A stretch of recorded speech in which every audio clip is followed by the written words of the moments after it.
Hey you guys, welcome back. If you guys are new, my name is Lauren and I'm a nurse that's here for all your science-backed skincare reviews. Today's going to be a little bit different, a little bit more casual. I wanted to do with you guys my essentially a pseudo nighttime routine because I'll be ending this routine with SPF. It technically is still in the middle of the day. But I wanted to show you guys my full routine recently, and let's be honest, a daytime routine is a little bit boring. I mean, you cleanse, you do your vitamin C and then your SPF. So I thought a nighttime routine would be a little bit more interesting. So just gonna throw my hair up here.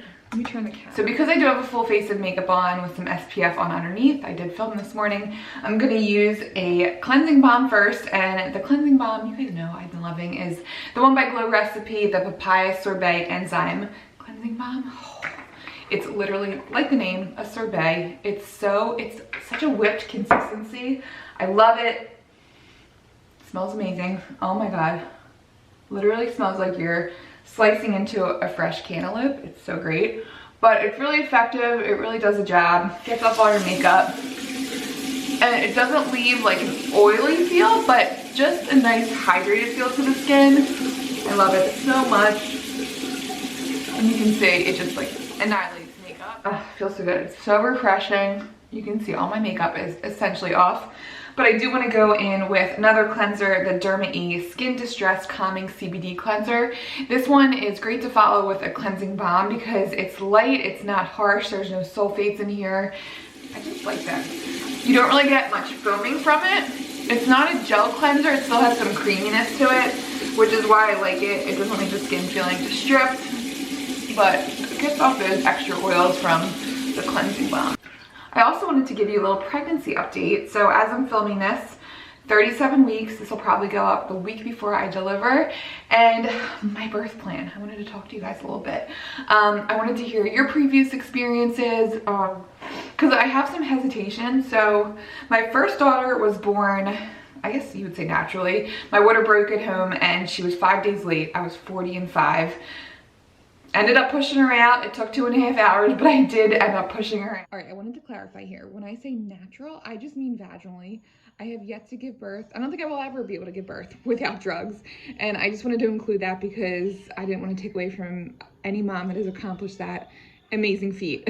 But I will talk more about my thoughts on epidurals in the end of the video. My second daughter, she was induced, which I was a little nervous for an induction.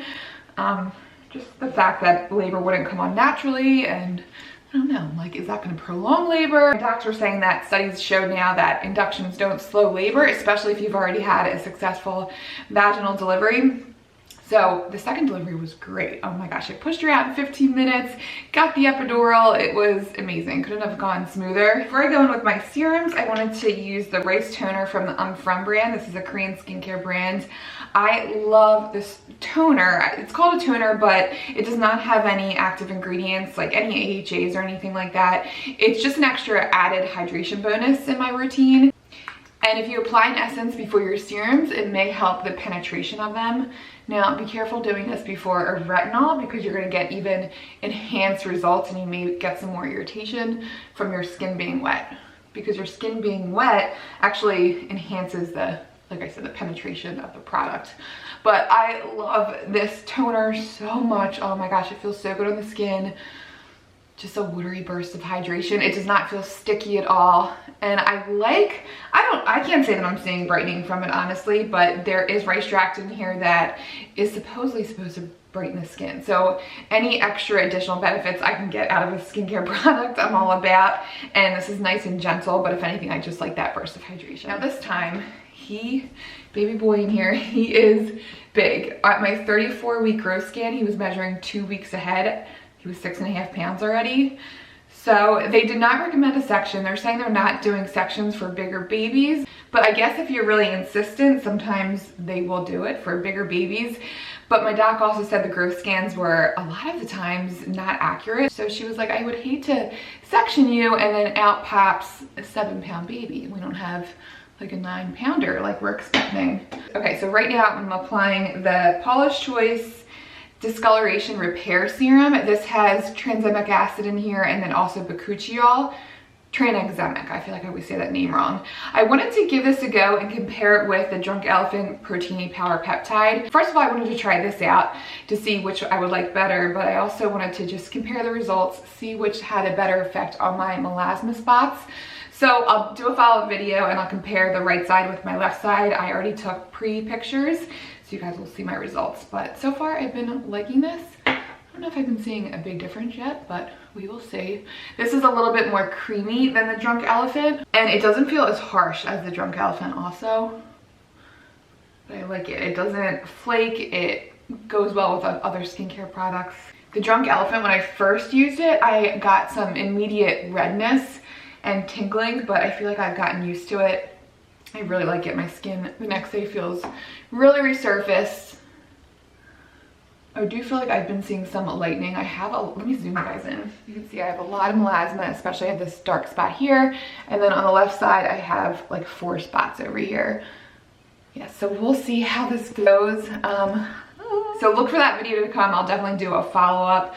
But I'm excited to see the results. I like both of them so far, honestly. I haven't been using the Paula's Choice as long as the Drunk Elephant, so it's too early to say my thoughts, but we will see. But anyway, yeah, like I was saying, the baby is on the bigger side. So right now they are suggesting an induction at 39 weeks, which will be the week of Memorial Day. I'm supposed to go in the night before, depending if I'm still as dilated as I am, or I should say, if I'm not as dilated.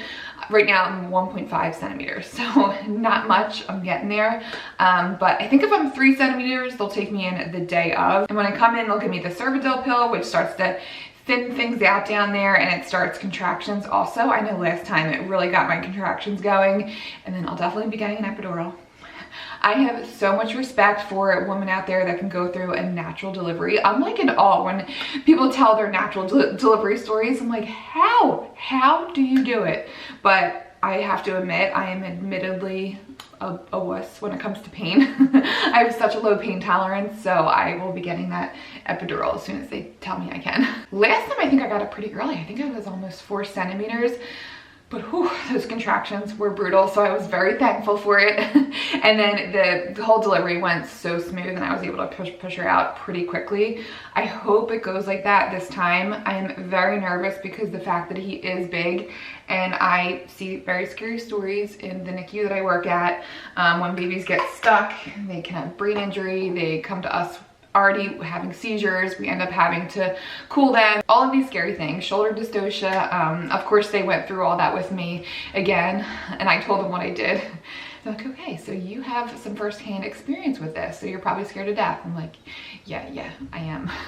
So whatever gets the baby out safest, that is my thing. The plan will be to go in for the induction, try vaginally, and if he's too big, if my labor is not progressing, they'll just take me back for a section. So I mean, that would not be ideal for me. I'm scared of a section just because I haven't been through one before. Let me know your experiences.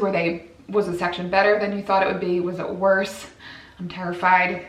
I also don't feel like, I don't know, it's already going to be difficult enough taking care of a newborn, let alone me healing through a surgery. So ideally I would love to give birth vaginally, but we'll see. Like I said, whatever is safest. So I'm using the Advanced Snail Peptide Eye Cream. It's serum-like, but it's so moisturizing. It doesn't give that occlusive factor, but it still is so hydrating underneath the eyes. I've been loving it. I do feel like I see a smoothness underneath the eyes. It is really effective. Snail has some great benefits. There's actually natural peptides in snail, so you may be getting some collagen plumping benefits as well. Love this. And then last but not least, I rotate between the Pharmacy Honey Halo and the new Verse moisturizer. This one I like for extra dry nights because this is a little bit heavier.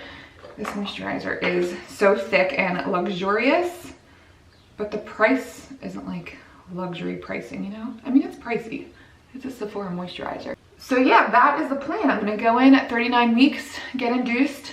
Now, another thought that's been running through my head, I'm like, do I even go for the induction because he's big? Do I just stay at home and wait until I go into labor naturally? Would that be better?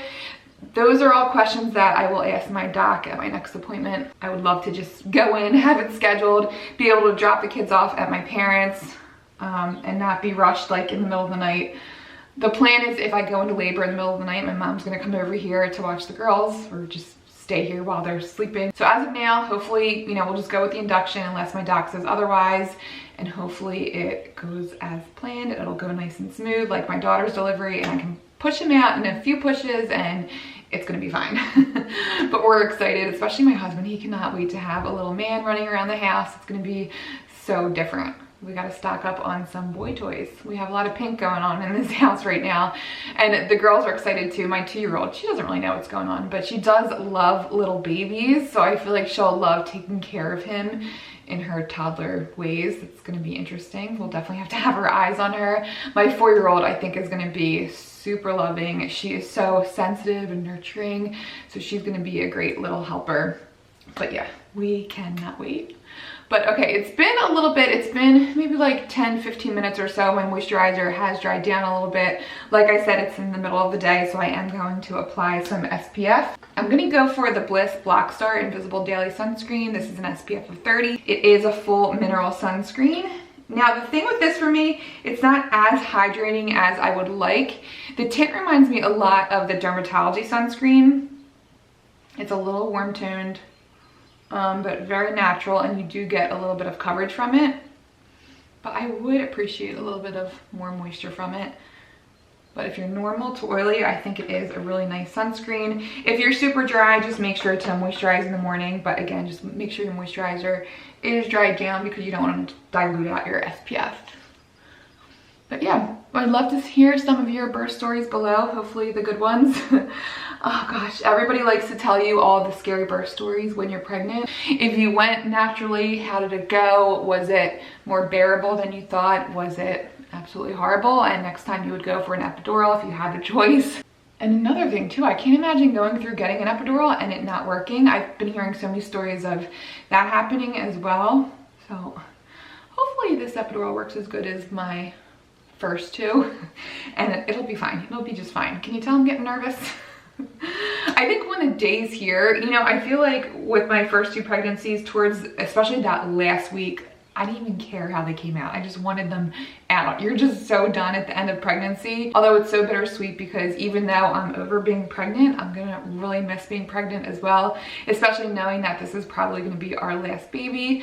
The last time I'll be feeling a little baby in my belly is really sad, but I'm ready to go. Let's do this. Like I said, I'll keep you guys in the loop as much as I can over my Instagram, some little updates over there, so be sure to follow me.